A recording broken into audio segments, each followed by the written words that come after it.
지난 주말 사이 미군은 이미 3,500명을 태운 강습 상륙함이죠. 트리폴리를 이미 작전 반경 안에 들여놨다고 합니다. 미국과 이스라엘이 이란 본토 타격을 상정한 합동 공중 급유 영상도 공개가 돼서 눈길을 끌고 있습니다. 바로 이 영상인데요. 자, 미국과 이스라엘의 이란 본토 타격을 상정한 훈련이고 합동 공중 급유 영상까지 공개를 했습니다. 어떻게 보십니까? 역시 최대의 군사적 압박을 계속해서 보이고 있는 것이고 어쨌든 중동 지역으로 지금 해병 원정대와 82 공수사단 여타 후속 증원 병력까지도 계속 집결시키고자 하는 미국의 의도가 있는데요. 네. 트럼프 대통령 입장에서는 어쨌든 지상전은 하고 싶지 않은 겁니다. 지상전을 하는 순간 완전히 이제 늪에 빠지고 그 이란 지역에 들어간 병력들을 다시 빼내기까지 어마무시한 이제 인명 피해가 발생이 되고 또 그것이 정치적인 비용으로 트럼프 대통령이 후폭풍으로 몰아올 것이기 때문에 그런 부분에서 최대한 저렇게 공중작전을 통해서 이란의 주요 발전 시설을 타격할 수 있어. 그리고 하르그 섬도 괴멸시킬 수 있다라고 계속 이란을 압박하고 있는 과정인데요. 네. 이런 협상이 지금 제대로 물밑 접촉은 있지만 여전히 트럼프 대통령의 의도대로 진척이 되지 않고 있기 때문에 그런 측면에서 군사적 압박을 진행하는 것이 하나가 있고요. 네. 지금 호르무즈 해협 봉쇄를 위해서 라라크 섬이나 아부무사 섬을 미 해병 원정대를 비롯한 특수작전 부대가 제한된 지상작전을 감행할 수도 있다라고 이렇게 언급이 되고는 있습니다만 실제 이 전쟁을 전개한 이 전쟁의 배경이 된 임박한 이란의 어떤 핵 그리고 미사일 위협을 제거한다는 측면에서 볼 때 과연 호르무즈 해협을 이렇게 통제권을 다시 미국이 회복하는 것만으로 전쟁 목표를 달성할 수 있을까라는 이런 의문이 드는 것이죠. 그렇다라고 한다면 이란의 포로도라든지 나탄즈, 이스파한과 같은 농축 우라늄과 그리고 농축 우라늄과 관련된 인프라가 있는 이런 시설에 대한 별도의 핵 WMD, 핵 대량 살상무기 제거 작전도 해야 된다는 그런 부담감이 있는 상황이 아닌가 이렇게 평가합니다. 알겠습니다. 트럼프 대통령은 우라늄 탈취 작전도 검토하고 있다고 얘기했습니다. 화면 함께 보시죠. 이란이 우라늄을 넘기지 않으면 이 전쟁 끝낼 수 없다. 우라늄을 넘기든 아니면 탈취하든 이 우라늄을 제거해야 이 전쟁을 끝날 수 있다라고 트럼프 대통령이 얘기했습니다. 그래서 이란의 우라늄 탈취 검토. 우라늄을 어쨌든 없애야 트럼프 대통령은 이 전쟁에서 승리했다라고 말할 수 있는 그런 상황인 것 같네요. 예, 그렇죠. 트럼프 대통령이 이야기한 전쟁 명분이 네. 이란의 핵위협을 제거하는 거죠.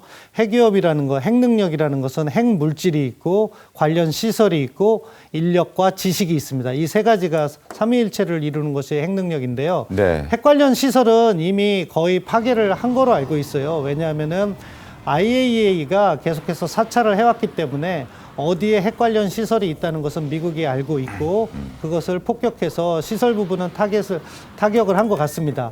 일부 인력도 비극적이지만 핵과학자들을 제거를 했어요. 그런데 이제 미국에 있어서 가장 위협이 된다고 생각하는 것은 이란이 보유하고 있다고 전해지는 450kg 내외의 60% 이상의 고농축 우라늄입니다. 이 고농축 우라늄 60%가 90%로 발전하는 데는 시간이 그리 오래 걸리지 않는다고 해요. 네. 그럼 일단 무기급 우라늄을 가지고 있다면 핵실험을 통해서 핵보유국 선언을 할 수가 있고 그다음부터는 이란을 공격하기가 어려워지는 상황인 거죠. 그렇기 때문에 트럼프 대통령은 1차적으로 고농축 우라늄을 이란 밖으로 반출해라. 이게 협상 조건의 첫 번째일 거예요. 네. 그리고 지금 그 점을 지적한 것이고 미국이 만약에 그 부분을 해결하지 못했다면 이번 전쟁에서 완전히 승리했다는 평가를 받기는 어려울 겁니다. 알겠습니다. 이란도 반격이 만만치 않습니다. 혁명수비대 대변인 미국이 지상작전을 펼칠 경우에 미군이 상어들에게 좋은 먹이가 될 것이다라고 강한 경고를 내놨습니다. 목소리 들어보시죠. رئیس جمهور آمریکا بارها ایران را به عملیات زمینی و اشغال برخی از جزایر در خلیج فارس تهدید کرده است. خوراک خوبی برای کوسه‌های خلیج فارس خواهند شد. 이란은 또 미사일 발사 모습도 공개했습니다. 화면 함께 보면서 설명드리겠습니다. 자, 미사일이 발사되기 직전의 모습인데요. 무언가 사진을 붙이고 이란 지도자들의 사진으로 보여집니다. 그리고 글도 쓰기 시작하고 그리고 난 다음에 저렇게 이란이 미사일을 발사하는 모습을 직접 공개했습니다.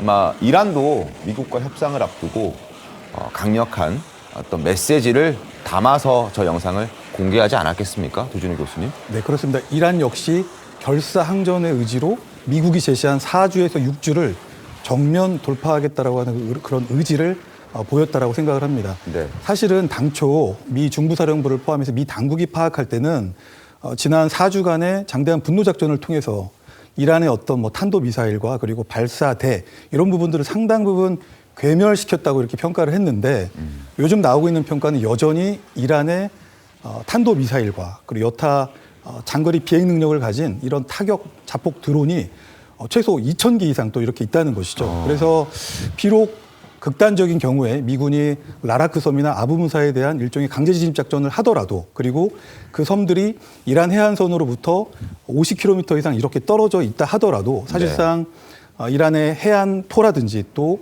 자폭 드론 안에 사정권에 있기 때문에 이런 데 상당한 위험이 있고요. 그래서 혁명수비대 대변인이 페르시아만에 들어올 경우에 상호 밥이 될 수 있다고 하는 부분은 만약에 미군이 하르크 섬을 포함해서 이쪽 호르무즈 해협에 있는 라라크 섬이라든지 여타 대툰부, 소툰부를 점령할 경우에 간단치 않은 지상작전이 될 것이다. 막대한 피해를 입을 것이기 때문에 그런 지상작전 자체를 생각하지 마라라고 이렇게 일종의 미국을 압박하는 것입니다.